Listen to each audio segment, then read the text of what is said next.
Wanna breed? Welcome to the Hey You Guys podcast. We're your hosts Liam and Rob, and this week we covered 1988's Willow, a film that may be classed as one of the most underrated fantasy films of all time.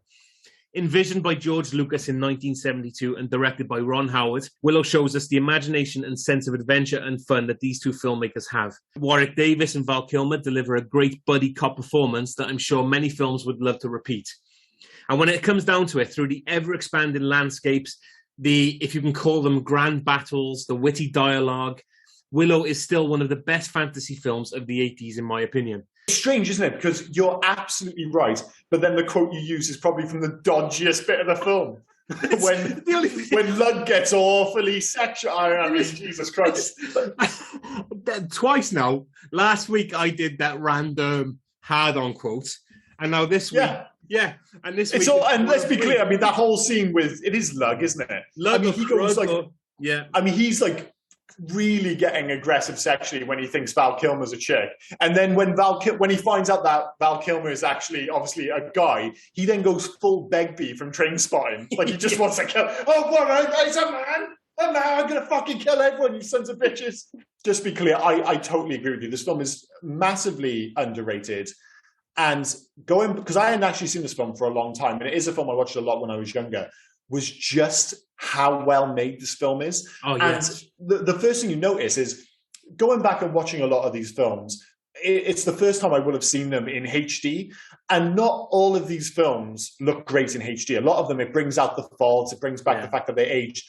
Maybe not so much in the second half when it gets more special effects heavy, but the first half where a lot of it is on location, I'm like, this could have been filmed yesterday. This film in HD looks spectacular in 2021. Because that's what I wanted to say. It falters a little bit when you get the trolls and the three-dragon, chimera dragon thing, But before that, it looks fantastic. And again, that's one thing that ILM, Industrial Light and Magic, were doing better than anyone else back then. Oh, 100%. But I actually think the big thing, and it's easy to forget because Ron Howard directed this film.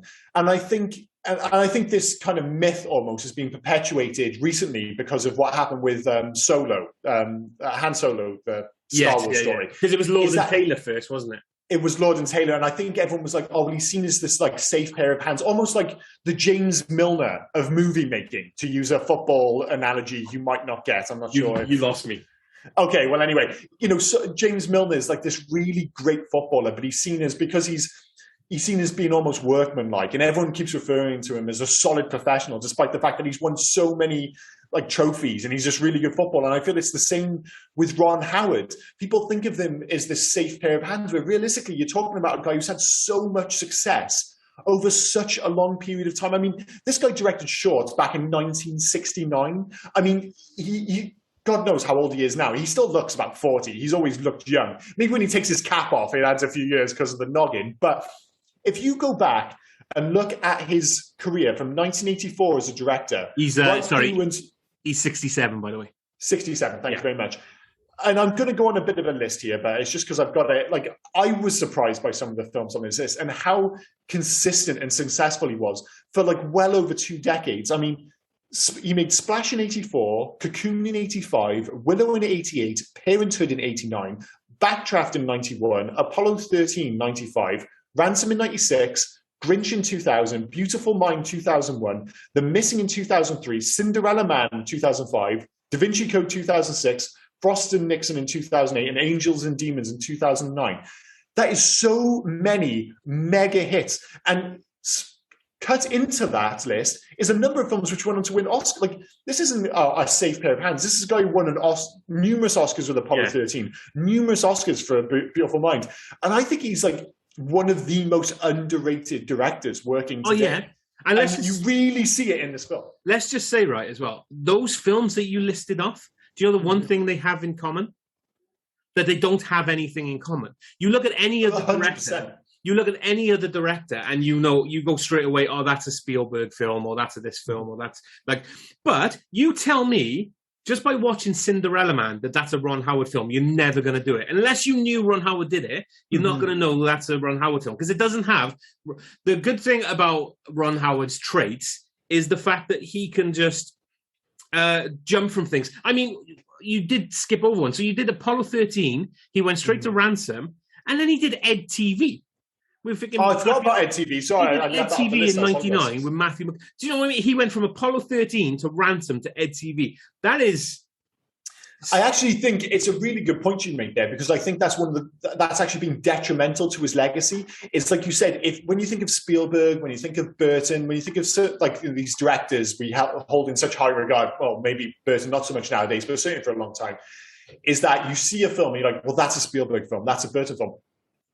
The point is, you see a Ron Howard film. Nobody says that's a Ron Howard film. No. It doesn't have a look. He's so talented over such a wide range of genres that he doesn't have a signature style other than the fact that he's just really good. Like, nothing about Willow, like you said, screams, this is a Ron Howard film. You just watch it in 2021, and I was like, fuck, this film looks amazing. And it's the fact that there was a budget behind it. You've got a good director. James Horner, who did the score, it's a fantastic score. This guy's come up numerous times on this podcast. He made, he worked on Karate Kid, Apocalypto, Jumanji, Commando, Red Heat, worked on Avatar. One of the things that really stood out for me, and I don't want to sound douchey, but this film has fantastic cinematography. Adrian Biddle, this is a guy who worked on Aliens, Thelma and Louise, Event Horizon, The Mummy. He worked on Judge Dredd in '95, but nobody's perfect. But you see those shots early in the film, and you're like, this film has real scope. This isn't, I thought back of it as being this quaint little fantasy kids film. It's like, it's not. This film, and I cannot believe I didn't notice it when I was younger. I was like, this film is Lord of the Rings. It's 100% Lord of the Rings. Yeah. It's a scaled down Lord of the Rings, and it's not even subtle.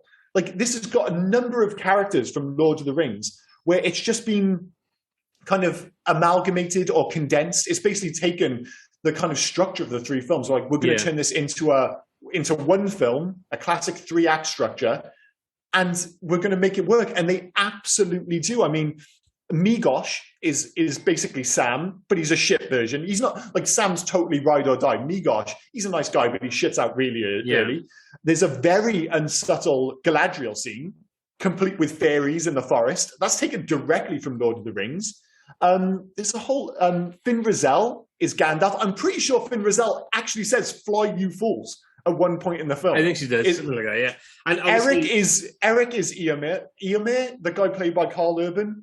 Elwyn's are clearly hobbits. Yeah. It's just, I was watching, I was like, how have I never noticed it? It's so unsubtle. Mad Madigan is definitely, I only remember they call him Strider. What was Viggo? Yeah. He's the king, the future. What the hell's his name? Him. We'll just go with him. Jesus Christ. We've got so many Lord of the Rings fans now. I know, it's ridiculous. But the thing that got me actually before the narrative kind of caught up in my head were those wide shots. And some of a lot of this film is shot in Wales, and some of it's shot in New Zealand, unsurprisingly. Yeah. And when you see those wide shots, I was like, this looks like Lord of the Rings, especially early doors where, I mean, let's be clear, as I said, they're basically living in Hobbiton, and they have to create their own little fellowship. And it's like 5 or 6 of them at the start. And, that kind of fellowship narrative doesn't last long. But as I said, it's a condensed version. But you see them kind of walking along mountain ranges, and it's just these big, wide, beautifully cut shots. And I'm like, this looks like Fellowship of the Ring. Well, it's what I said when I said the ever-expanding landscapes as well, because there's a scene then where they're riding on horses and they're riding past these waterfalls and the fields, and it looks beautiful. As you said, it's shot so well. It really is, yeah. It is shot beautifully. The two main characters, Val Kilmer and Warwick Davis, I mentioned it. They have a real buddy cop vibe between them, and they do. It is great. But what I love, the fact that so underrated. Warwick Davis is 17. Yeah, he's a dad with 2 kids. Yeah, they don't fuck around in the Elwyn community. He is 17 whilst recording this film in this. Val Kilmer was 28. But the way they bounce off it doesn't feel like Val Kilmer is pandering Warwick Davis in any way, shape, or form. He is treating him as a serious actor. Yeah, he totally is. And he absolutely pulls it off. And it is one of those things, like, an apology if you mentioned it, actually cut out briefly for me there, but was that he wrote this for for Warwick Davis specifically. And he was actually only 12 years old at the time. And he said, listen, I've written this I think he spoke to his mum and said, I've written this for Warwick Davis. And it was after Return of the Jedi, which he was in. He's like, I'm going to wait for him to get old enough to play the character. And actually, Lucas had conceived of this idea. I said at the beginning, 1972. Oh, sorry if I'm repeating things. What was it originally called? It had a crazy name as well. I didn't get that when I said it was I can't remember. What was it called? It was conceived in 1972 as Munchkins. Munchkins, yeah. I was like, all right, fair enough.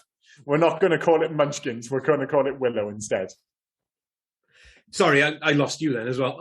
Oh, Jesus Christ. Hopefully that'll be it. Well, you heard the Munchkins thing. They were going to call it was conceived in 1972 as Munchkins, which I thought was absolutely insane. But he wanted the effects to catch up with the picture in his mind. Yes. And, as we said, the second half of the film, I think the effects, which are a real mishmash of kind of old-fashioned Harryhausen effects almost, and cutting-edge, I think it was like the first instance of morph technology being used on the big screen before, in computers. But, when I think of morph technology, I always think of, is it Black or White by Michael Jackson?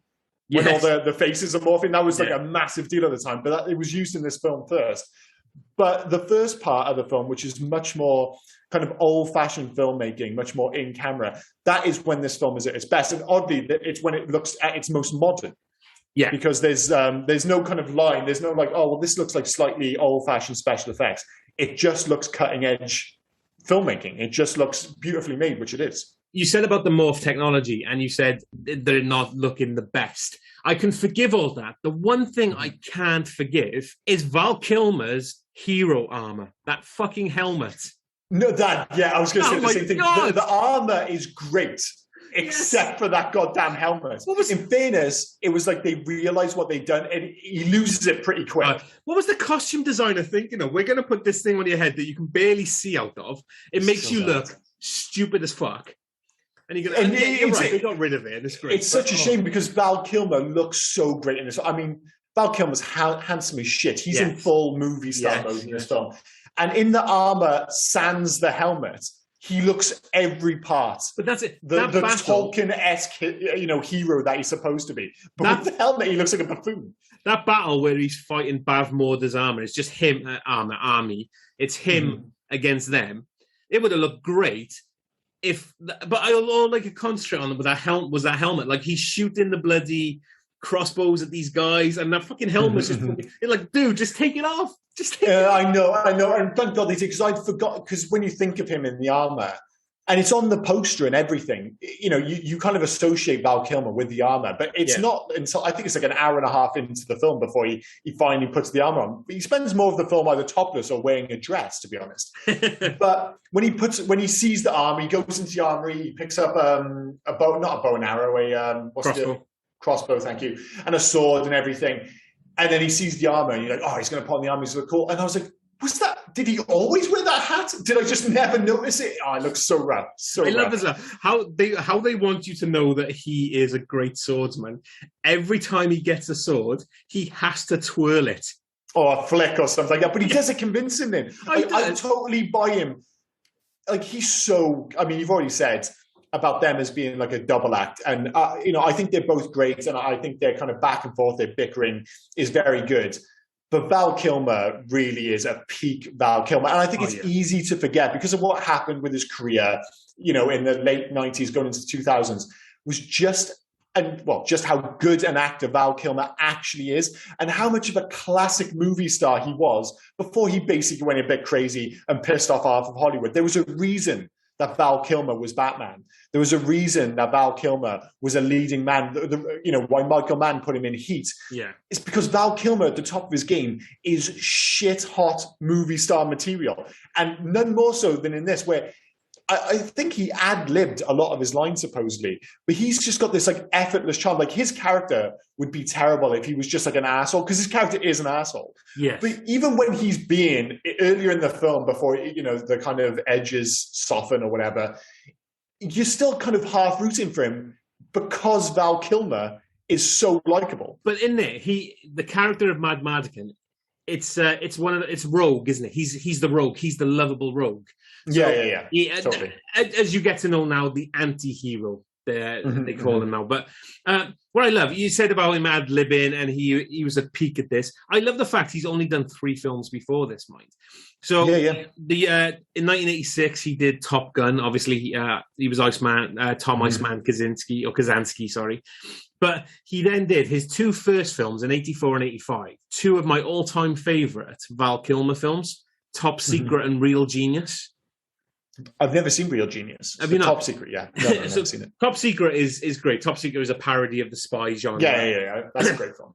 Well, it was. I'm not sure how it holds up. That'd be an interesting one to do on this, actually. But well, we will get round to them because they're 2 of my favorite films. 2 of my favorite Val Kilmer films. Sorry. And Real Genius is one of where he is.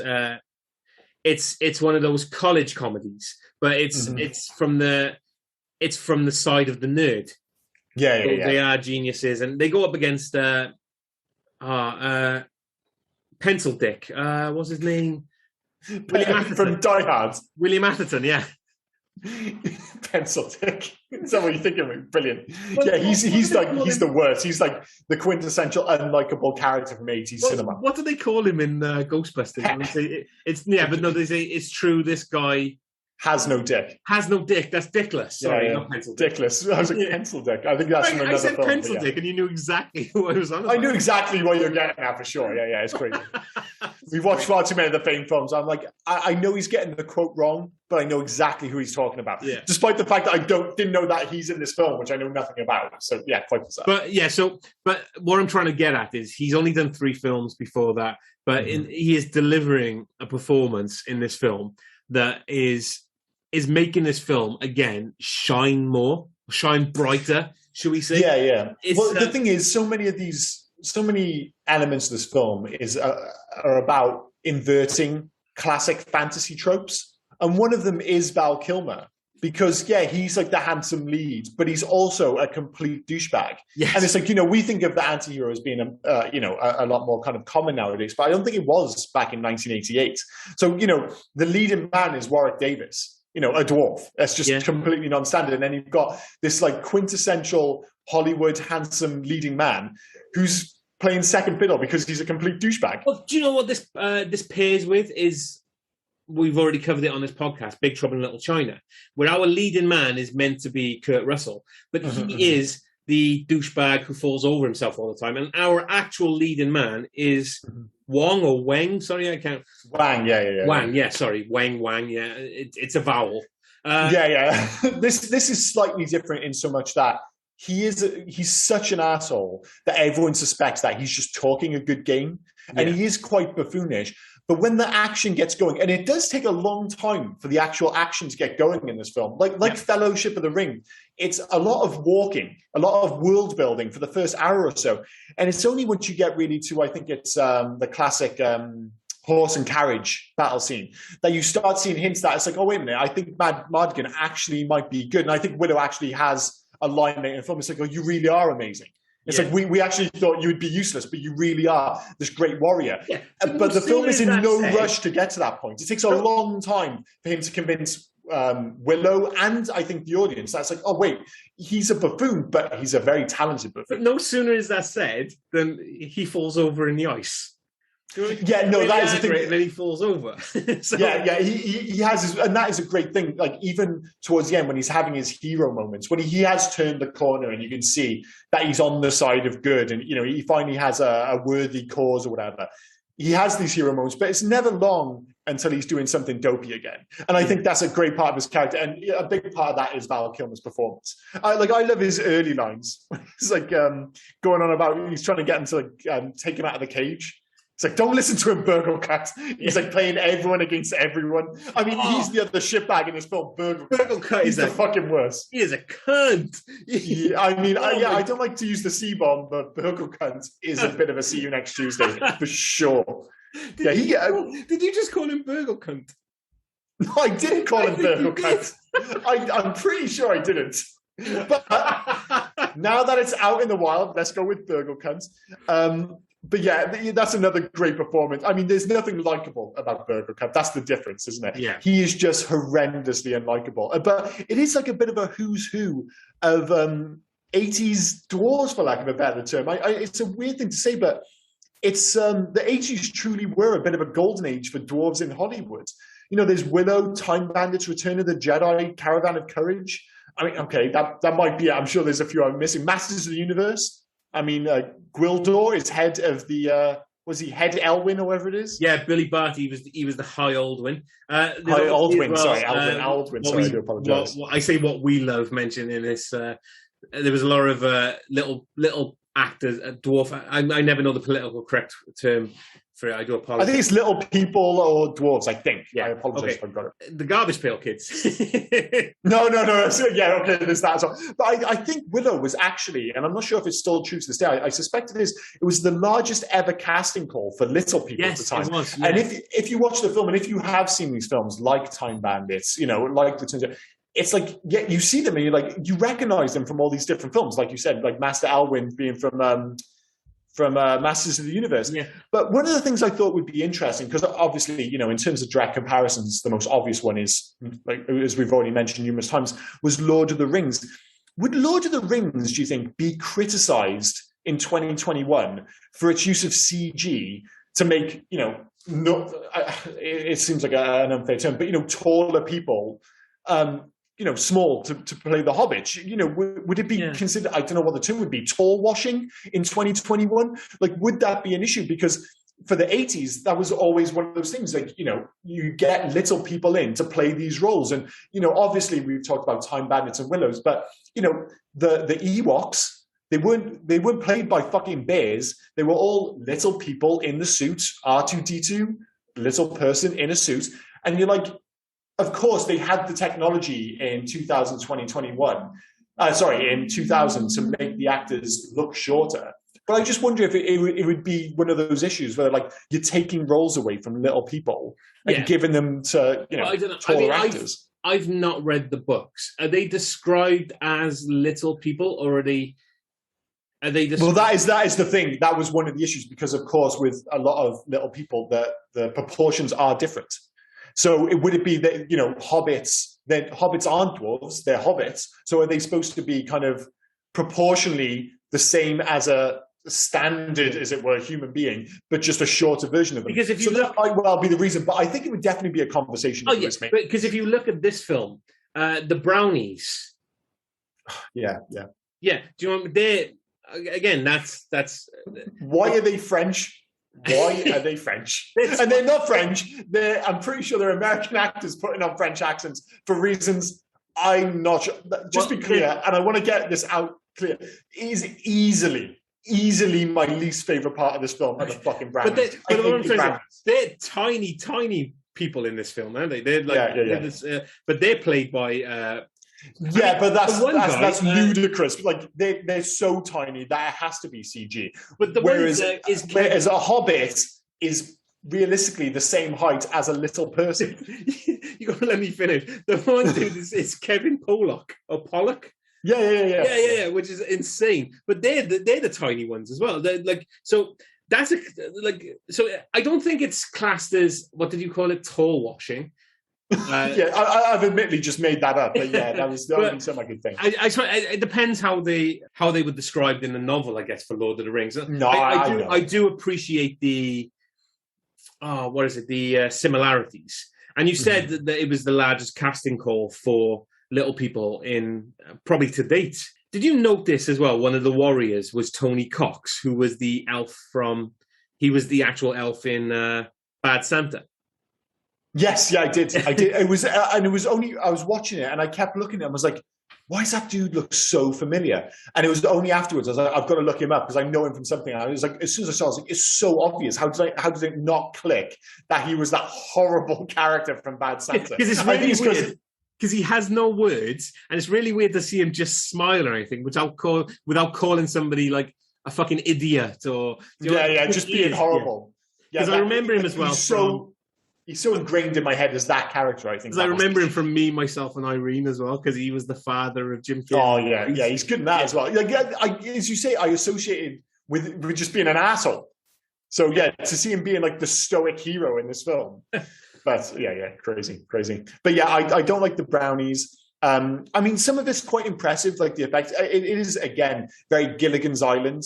The way and it is quite, again, a clever twist, like the little person being the giant in those scenes, and it actually works pretty well. But I'm not first on the brownies, and I guess I should say I'm not the biggest fan of Lug and his that whole weirdness with him being, sexual assault being played for laughs. But it doesn't play fantastically in 2021. But I don't have a massive issue with that scene. With that, because I mean, again, it just goes to the hypocriticalness of it all as well. He was so angry when he thought she was in there with another man. Mm-hmm. When he thinks it's a woman, he gets over it, and in front of his wife, he's like, "Oh, okay, I'll." Yeah, and let's be honest, it's not subtle. I mean, Val Kilmer is not a slight man, and at one point, he actually even pulls down his veil, and you can see his facial hair. It's like, dude, you really should have seen this coming. But we are talking about a character called Lug. I suspect he's not the sharpest tool in the box, so we'll let that one slide. The greatest warrior of the village as well, of the Elwyn village, Phil von Dacaro is his name in real life. Because he was the one who Bunglecut made to stay back until he realized he had to go as well. So yeah. We're gonna lose followers after this. He was Greaser Greg in the Garbage Pail Kids movie. Jesus Christ! You'll always bring it back to the Garbage Pail Kids. Always back to the Garbage Kids. We're not doing the Garbage Pail Kids. Forget about it. You know what I would love to see? See, this is how I'm going to pay for it by just saying I don't want to do the Garbage Pail Kids. You'll bring it up in every single episode somehow. You know what I want to see? I want to see Naughty Dog do a Garbage Pail Kids movie. That's the way. That's the future for sure. That's the future. Right. Anyway, I'm done. Speaking of characters, actually, in the village, are we of the opinion that High Aldwyn is full of shit? Oh, absolutely. Like, that whole bird thing is fantastic. Yeah, it is good, but he's clearly full of shit. He's just like, well, I've got to play. I think he knows what he's doing, and I think he is doing it for the good of the community to kind of keep them on track. But he's clearly full of shit. I suppose there is magic in the world, as we know, with Bav. Yeah, but I don't think the High Aldwyn's privy to it. No, I mean he is definitely like a street magician, kind of. In regards to, he's not making... He's doing ball in a cup kind of thing. Yeah, he's not making the Statue of Liberty disappear. He is... No. He's playing three-card Monty on the side. He's doing sleight of hand. Yeah, he's doing warm-up shows at, like, the local pub. Yeah. Like, that's or one of those guys who, like, walk into a pub, do a bit of magic for you, and you're like, who is this random person? And then they ask for a fiver, and you're like... All right, it's fucking High Aldwyn again, asking for a fiver. This man, he just never lets us slide, does he? Jesus Christ. In regards to this as well, sending them off on their adventure. Mm-hmm. When you come home for Christmas, when you're going to go home, again, back to Edinburgh where you live, remind me to give you a lock of my hair for luck. Oh, dude. No. You are underplaying this massively. It's not a lock of her hair. It's all of her fucking hair. If I was going on an adventure and just before I leave, my wife cuts off 90% of her hair and hands it to me in a bundle, I'm like, nah, you keep it. It's cool. What the fuck am I going to do? Like a lock? Sure. I don't even know what you refer to that. Like, it's all of her hair. It's so much fucking hair. It's like, well, I'm going to need another bag for all of this goddamn hair. She is out of her mind. That had to have been one take as well, isn't it? Because you weren't cutting that again. There's no more. So can you... Dude, what has she done? I don't know what to say. I told her to cut off a lock of hair. She cut off all of her hair. I know. I can't say anything. She's already done it. Well, do we replace the hair and just, like, add a lock? No. It'll break her heart. It'll break her heart. She'll have to hand over all her hair to Willow. Won't that look insane? Yes. It will look insane, but I'm not going to be the one to tell her that she's made a terrible error. We're just going to have to go with it. And that's the way. That's the only way I can assume it went down. He could have worn that as like a necklace or something. He totally could have. He could have worn that as a coat. He could have made a hair coat out of it. I absolutely loved it when I saw it happen. I gotta say this to Liam when he goes back. It made me laugh. Dude, it's great. And it was like braided stuff as well. I reckon there's like a good 12-foot hair in that pile of hair that she gives her husband. I mean, I don't know, man. That was one of the weirdest bits of the film for sure. That fucking it was crazy. I love how because they've kept themselves isolated because they see what do they call them? Daikini baby, basically the human. Yeah. And like I think it's a Daikini baby. It's definitely not one of us. but they've never actually they've never seen a daikini before. Do you know what I mean? So it's like, yeah. Well, there's like, you can see those hints at like how they're not comfortable around other people, and then obviously how they're treated by others. Like, I've got to assume that peck is maybe a racial slur. But that's what, like, that gets thrown out. A lot of people are calling them peck. They've never seen a daikini, but obviously the Nelwyns have gone into society before because they've got a slang term for them. Yeah, and they recognize them, don't they? It's not like people see them and they're like, what the hell's that? Like, people, like, everyone's happy calling them a peck. They obviously don't think very highly of them. And I think they just kind of keep themselves to themselves rather than just being like, they don't exist in this world and nobody knows where they are. Yeah. They're just like, well, we'll stay over here and just keep ourselves from the daikinis, whatever you want to call them. Although I keep thinking daikini sounds like a goddamn fruit. It's pretty good, doesn't it? Yeah, and there are a few things, just in case we don't get around to them, is... We're talking about effects, and I just feel like obviously in the second half we can get around to some of the quote-unquote special effects or whatever. But one of the most effective parts of this film is actually the very start, and it's those weird rat dog hog things, like where they took Rottweilers and just added prosthetics and a tail. They're so gross and so effective. And you think of like those horrible Predator dogs in The Predator, which is a terrible film with terrible special effects. And you think this was made in 1988 and just a bit of glue and some fucking fur added to a Rottweiler. A Rottweiler already looks pretty scary. And it's like, they were like, well, how do we make these more scary? And so, well, in the opening sequence, when they're trying to save the baby, is it Alona? What's the name of his baby's name? Alora Dannon. Alora Dannon. The midwife must have been taking care of that baby for that point for about 4 or 5 months.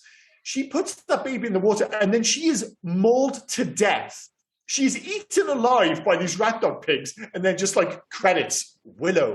I'm like, that is dark as fuck, dude. What the fuck? I'm laughing. How did you not know the baby's name when that is the most said name in this film ever? From Willow, I know. Like Alora Dannon.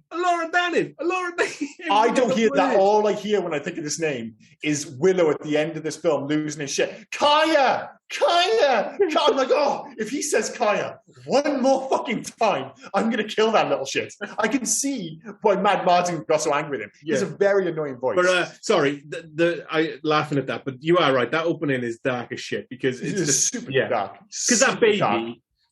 Like, I thought the same thing. She had to have had that baby, been looking after that baby for a good few months because that baby became massive all of a sudden. Yeah. Like from the birth scene to like when she puts it in the water, it must be at least 4 or 5 months. So you have to go on the basis that midwife has been caring, helping this baby survive, keeping it away from what's her name, Queen Bavmorda. Yeah, she looks like evil Lynn, doesn't she? Let's be honest. Yes. And then suddenly she's like, oh, well, she's basically run out of room. They've caught up with her. They've sent the rat dog hog things. And she's like, well, I'm going to put this baby in the water and then I'm just going to get mauled to death. I'm going to get eaten alive by rat dogs. I'm like, I can't believe the movie opened with that. It's crazy. They love an animal in this film, don't they? Like, you got the pigs, as you call them, the rat dog things, loads of horses. And then Finn Rizal becomes pretty much every animal from Noah's Ark. Yeah. What she started as a possum, isn't it? Yeah, some sort of possum. Then she becomes I thought it was weird because you think of like these movies now where they have, you think of like the live action Lion King, for instance, when they have these animals talking and it always looks a little bit dodgy. And with this, all they do is have this little mouth flicking up and down. I was like, it's surprisingly effective. Yeah. It looks pretty good when she's acting as the possum. But also, Finn Rizal's a bit of a dick. She's a bit kind of like, I fucking give it a break, dude. Finn Rizal, when she becomes a goat. Willow, you idiot. Willow, you stupid fuck. It's like, whoa, Finn Rizal. Shut the hell up. I'm trying to help, for the love of God. I'm pretty sure let's be clear, she gave him the shittest one ever. It is the shittest one I've ever seen. But that wasn't hers, was it? That was the whoever it was.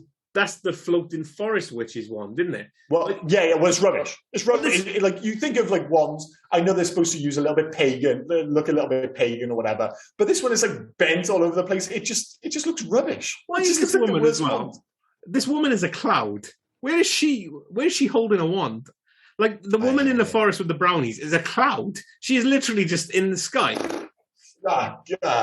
Magic. We'll just put it down as magic, I suppose. But yeah, it is weird because you get right up to that point, and there's still as you mentioned earlier, there hasn't been much action, and No. it's only really when Val Kilmer, Mad Mardigan, which was a bizarre thing because I always thought it was Mad Mardigan, as in he's mad and his name is Mardigan. It was a nickname. Yeah, but it's actually just Mad Mardigan is all one word. Like I thought it was a case of kind of his name matching his attitude or so. I don't know. It's very strange. Well, I thought it was a case of like nominative determinism or something like that, but it's not the case. Because the other guy, his name was, I always thought his name was Eric. It is Eric, isn't it? No, it's AIRK. Iraq. Yeah, or Eric, or something like that. But his that's why I couldn't find the fucker when I was looking up his name, because I was like, who is this actor? And I was like, why can't I find Eric? It's because there is no Eric. His full name is Egg Thorgbear.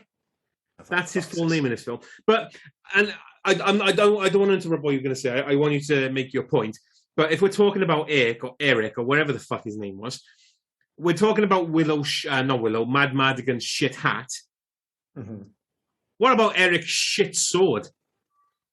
Yeah, it's a bit of a shit sword. The one with like the handle thing and stuff, and it's like he's not moving around. He's not doing much with that, is it? Because he can't move his wrist. No, it was like when he had his big fight with Bomber Pat Roach at the end of the film, when he finally gets to fight.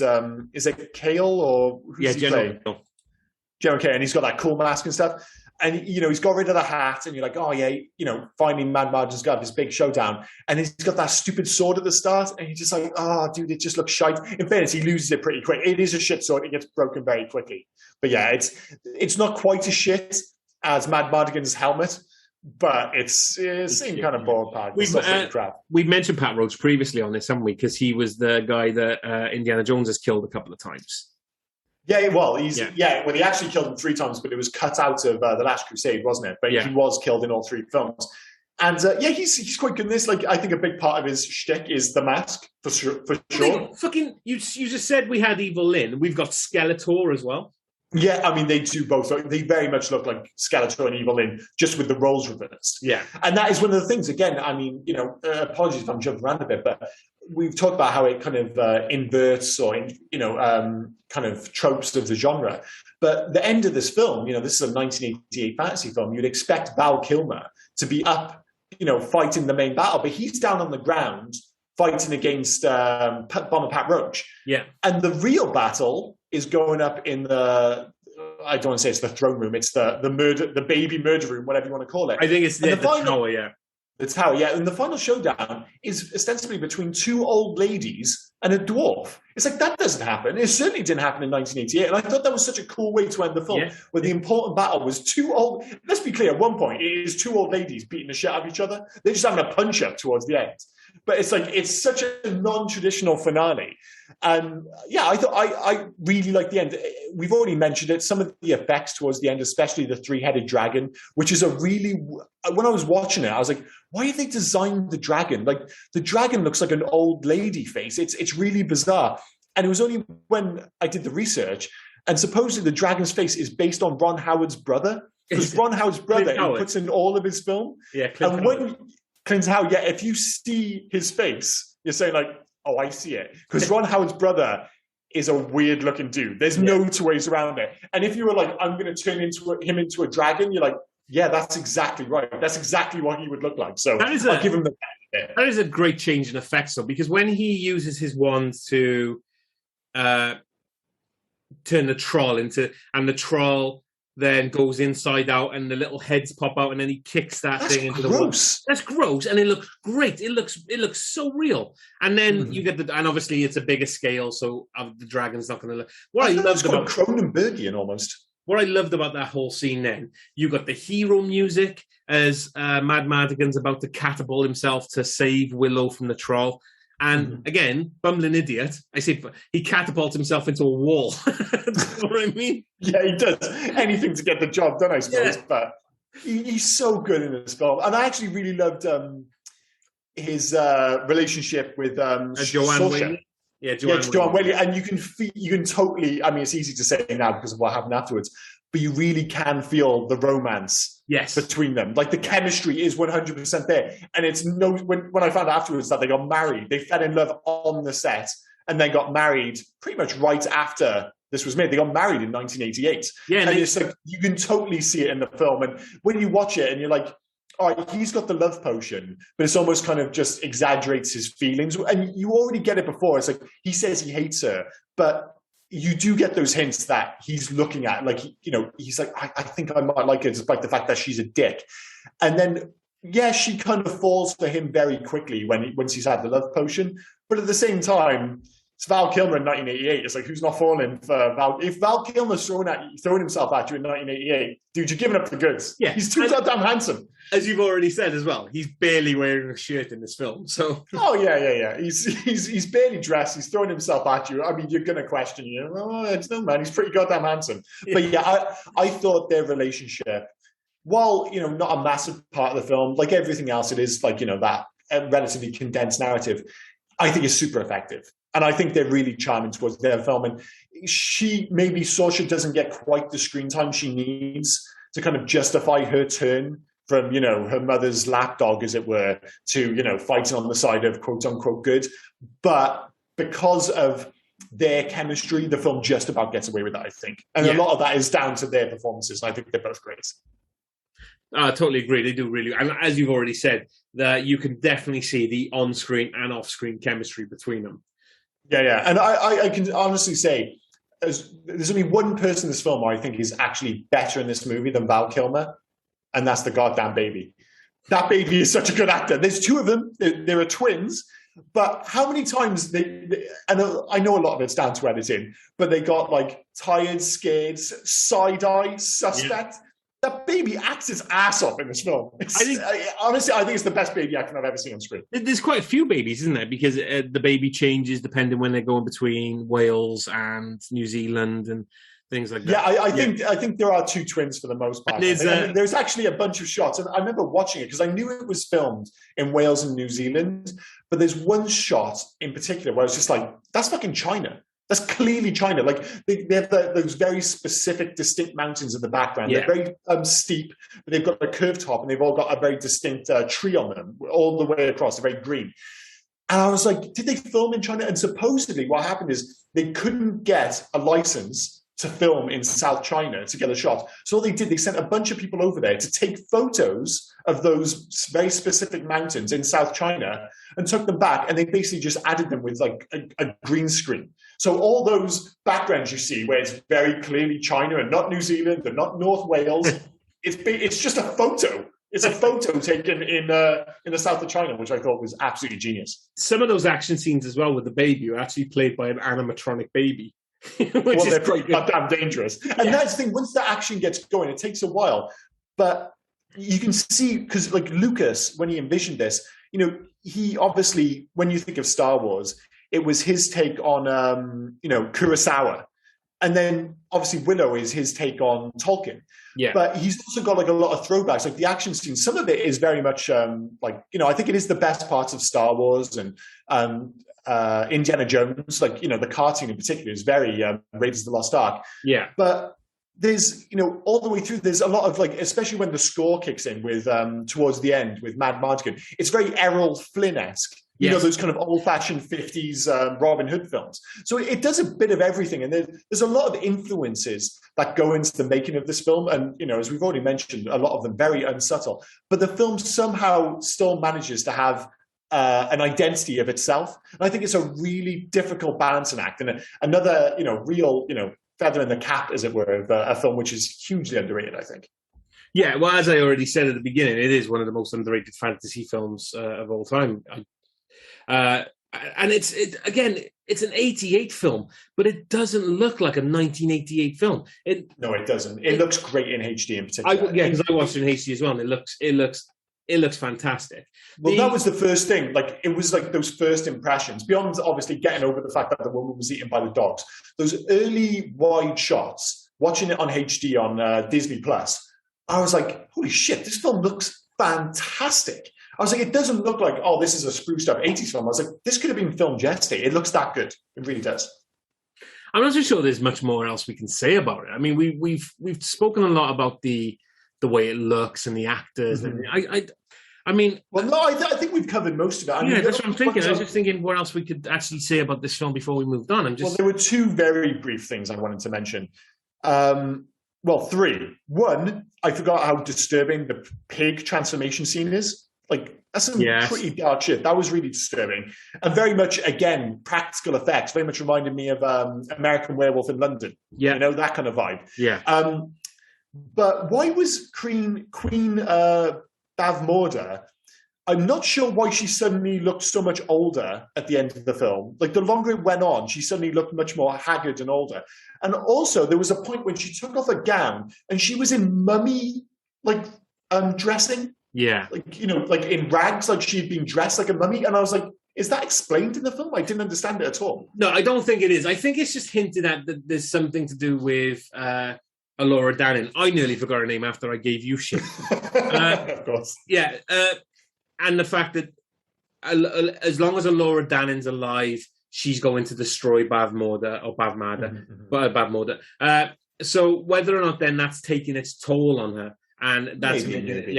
And that's what, and maybe it's kind of a life force thing or something. Yeah, that was what I was thinking. It just wasn't. I really don't know. But it was just when I was already thinking that, and when I saw those like mummy thing going on, I was just like, that feels very deliberate. It's like, it feels like that should be half explained, but it's not. But anyway, but the one last thing I wanted to mention was, I mean, obviously we've already mentioned about the hair given as a gift, but when they have their kind of celebratory scene at the end, man, the hair takes on some volume. Between Warwick, Sorcha, and Mad Mardigan, fuck me, there is some bounce in that hair all of a sudden. Jesus Christ, it suddenly goes full 80s. But we'll end on that note. It's the final scene of the film, and there's some wonderful hair, needless to say, right? It's you got some good mullets going on as well, because some great stuff. Willow's mullet is fantastic. Oh yeah, and it's very, it's just like a lot of time had been spent on that mullet. It's quite spectacular. But we must move on, because again, I think when it comes to facts, it's just a matter of where we draw the line, because this is another film with absolutely tons of facts. So I will leave you to it in the first instance, sir. Insane facts. Bear with me 1 second.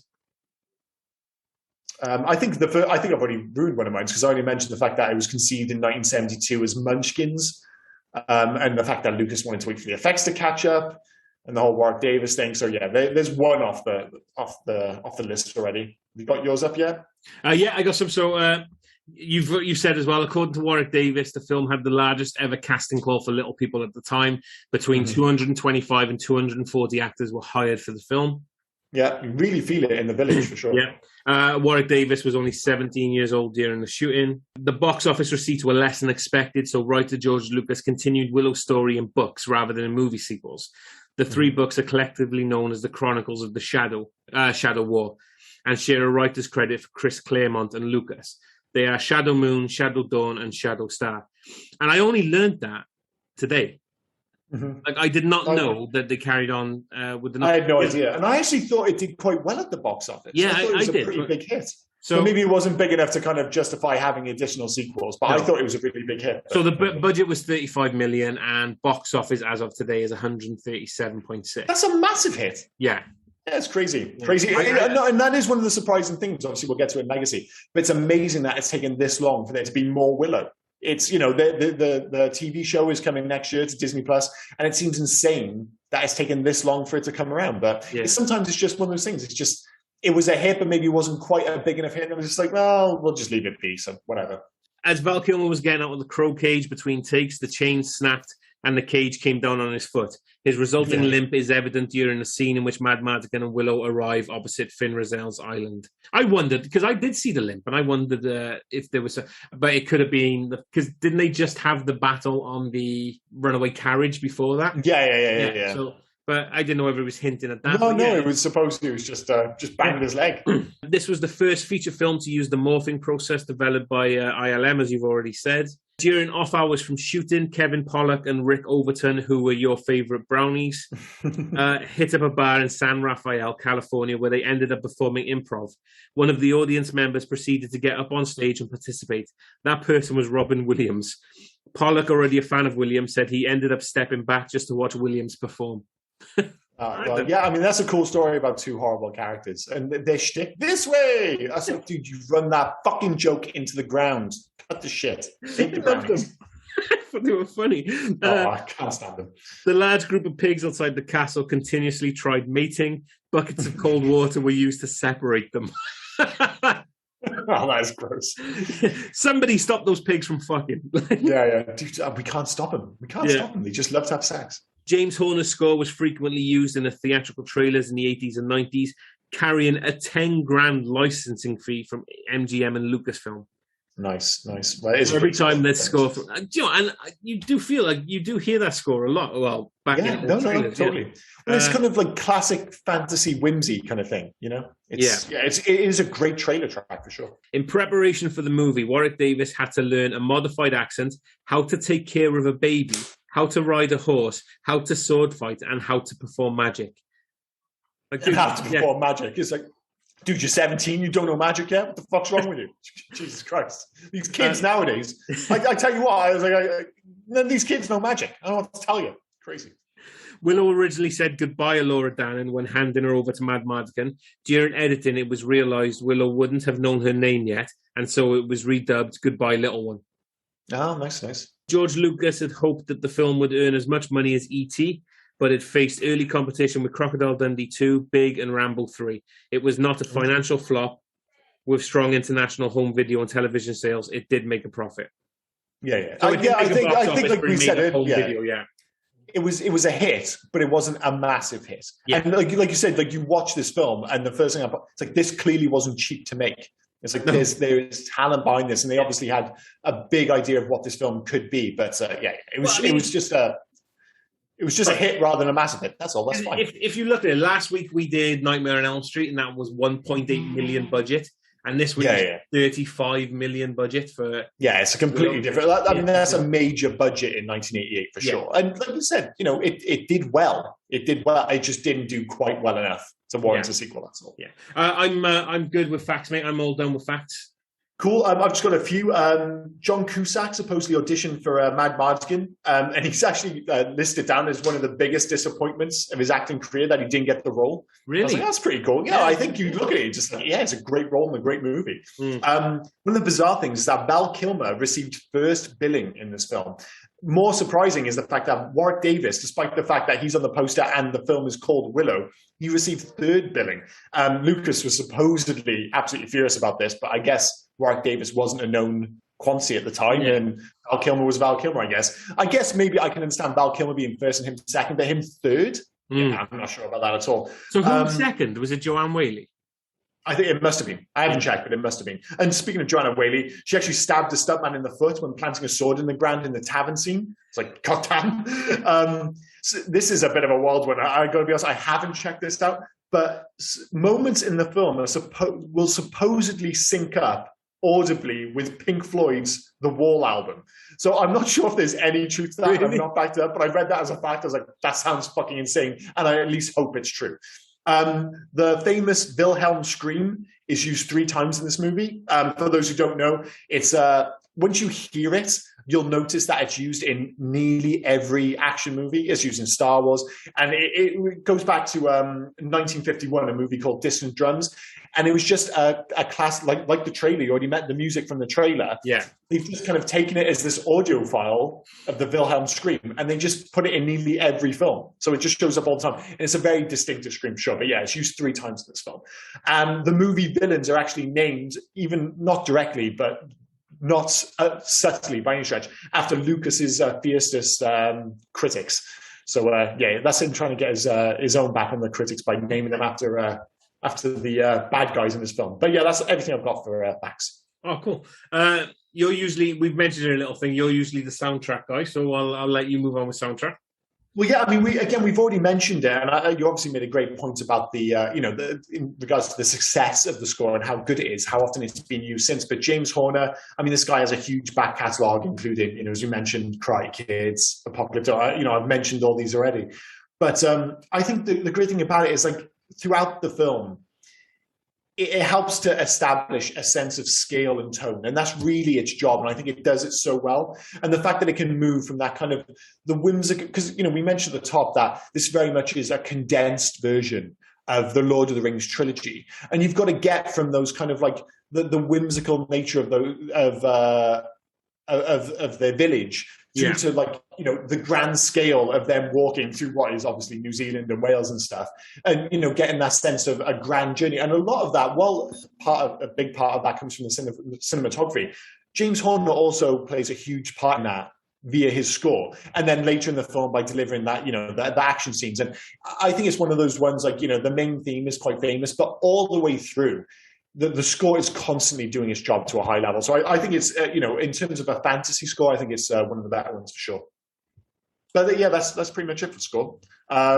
We usually have a legacy. We've already mentioned the fact that the Willow TV show is coming in 2022. That's also being filmed in primarily in Wales, in Saundersfoot and Tenby. So that's pretty cool. But, you know, you got to think in the 80s, this film was turned down by a lot of companies. I think at the time it was very hard to greenlight a fantasy film, because I think fantasy films in the 80s were seen as not being particularly successful. And I know it wasn't a massive hit, but I wonder if the fact that this film was successful maybe even paved the way towards Lord of the Rings getting made. Because they looked at Willow and they're like, well, you can do a Lord of the Rings story on screen and it can be successful. And now we've got that next level in technology, so why not make Lord of the Rings? I have nothing to back up that Willow in any way helped get Lord of the Rings get made, but it certainly couldn't have harmed. But other than that, like we already mentioned, it's almost surprising that there wasn't a Willow 2 or Willow 3.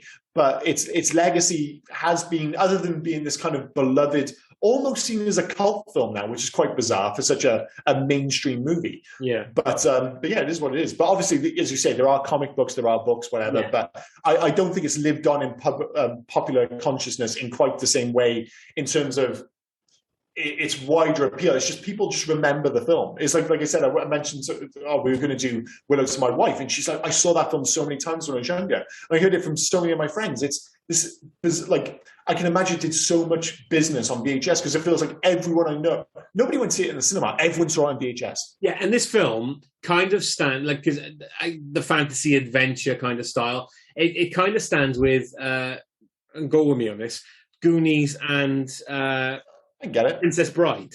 That kind of overarching fantasy adventure style. Mm-hmm. And I know Goonies is more treasure hunting style, but it's that kind of just adventure fantasy. I really don't know what I'm trying to say. It's just I totally lost. You painted yourself into a bit of a corner there, but I know where you're going now. Yeah. And like you said, Laura Dan's story was in the novels, apparently. I don't think Laura Dannon is actually going to be in the TV show. I think it's about Warwick teaming up with a princess to help rescue her twin brother or something like that. But the princess is named Kit. So unless it's a nickname for Laura Dannon, but... Well, I think it's one of those weird ones where I don't think anybody was necessarily clamoring for more Willow. I don't remember anyone going, God, why wasn't there a Willow 2, blah, blah, blah. No. I almost feel like it sits in the, even though it's a very different film, sits in that same kind of corner as something like Labyrinth, where people are just like, they have fond memories of it, but they're not like, you know, hardcore, like, oh, I can't believe that, you know, like Star Wars, like, why wasn't there 17 stuff, blah, blah, blah. It's just like, I grew up with Willow. It's a lovely little film. We all enjoyed it. That's it. And that was fine for most people. And I think that's the case. But I suspect that for a lot of people, certainly our age in particular, they'll see that, a Willow series is coming back to Disney Plus. And obviously, if it's on Disney Plus, it's going to have a bit of a budget behind it again, which I think it needs to have to match the quality of the film. Then I think a lot of people will take interest in it, because I think a lot of people, while they weren't necessarily clamoring for more story and more of these characters, I think they have fond memories of this film and of those characters, and I'll happily go on that adventure again. Yeah, absolutely. 100%. Totally. Yeah. Last one we have, video games. Not been a ton, but there were 2 games released in 1989, and they were both released by Capcom, of all companies. There was one for the NES, which was very much a kind of Zelda clone, and then there was a side-scrolling action game for the arcade. And the only thing I remember about that was back in 89 was that it looked amazing. And if you go back and look at it now, it's like, you know, the NES game looks like a NES game. It looks like a Zelda clone. Yeah. But the arcade game still looks great. Still looks really good today, kind of thing. That classic kind of, you know, big, chunky, late 80s sprite work that Capcom was famous for. So, you know, I never played the NES version, and I only have kind of fond memories of wanting to play the arcade version, but they still, you know, look pretty decent today. But in terms of whether, if you were going to make a Willow game in 2021, I've gone full out kind of dream scenario. And I've gone, an Eiji Aonuma directed Zelda game, from Nintendo. Oh, nice. Yeah. Because the closest thing to a Willow game is unquestionably a Zelda game. It's like, sure, he's not, it's not a direct kind of, Zelda's obviously, Link is much more of a kind of skilled swordsman and stuff like that. But in terms of like a fantasy world, capturing that scale, and even the tone to a certain extent, the closest thing to it is Zelda. So while I think it's unlikely that Nintendo are going to finance a huge scale Zelda-esque Willow game in 2023 or something, it's like, if I could hand pick, that's what I'd go for sure. I've totally gone the opposite way with you, because I'm going classic style, Altered Beast. Oh, nice. Yeah. Sorry. So I'd have it as an Altered Beast-esque side scroller, and probably keep it the same as Altered Beast was. But because you could have Willow, Mad Mardigan, Eric. We obviously haven't said who Joanne we played in this. What was her name in this? Sorsha. Sorry, you did say that, didn't you? Yeah. And because you could go between them with their special skills, Sorsha having the bow and arrow, Willow having his magic. Mm-hmm. Yeah, and I would make it an Altered Beast-esque game without obviously them turning into beasts at that point. Yeah. You could have Finn Rizal. You could have like one level where Finn Rizal's turning into beasts. Well, yeah, by accident, maybe. Animal, yeah. But yeah, that's the kind of stuff I'd like to see, like an old school-esque side scroller. Mm-hmm. No, I think that's a good shout. I think that's it. Yeah, I think we've run this movie into the ground. I think we've done pretty well. I think so. So I think we just got to score it and recommend it now. So I'm definitely not gonna just blow smoke or anything like that. I'm gonna stick to the basics. It's a 4-star film, and I would definitely recommend it to other people. I've always enjoyed this film. I've always enjoyed watching it, and sometimes you do have trouble separating nostalgia from, I guess, the critic head when we do these podcasts. But I would definitely recommend this to others. Yeah. This is another one. See, we're back on the same page again. I 100% agree with what you say. It's a 4-star film, 100%. A strong 4 at that. And would I recommend other people to watch it? So easy to do so. Other than 1 or 2 bits towards the end where you can see its late 80s special effects, this film looks as good today largely as it ever would have. And as I say, especially those wide shots in HD, they look absolutely fantastic. The film totally holds up. That core relationship between Willow and Mad Mardigan is as charming today as it's ever been. So yeah, easy 4-star, easy to recommend. So yeah, totally on board, dude. In terms of next week, Joe, I hadn't really given it much thought, so I'm going to mention 2, and I'm going to let you pick for me out of the 2. And they're very different. So one is a film you've already mentioned today, The Princess Bride. Okay. So it's a film I love. So it's either going to be that or The Running Man. 2 very different films. Ooh. But at a glance, I couldn't decide which one I wanted to do first. Because immediately I thought the Princess Bride, but I was like, is it too similar to this, like a fantasy film and another fantasy film? Is it been too long since we've done a Schwarzenegger flick? I don't know. So I'm just going to leave it to you. Princess Bride or Running Man? Okay. Go. How about I flip it on its head a little bit and I do this. Something that we don't usually do, but we'll do Princess Bride and then Running Man the week after.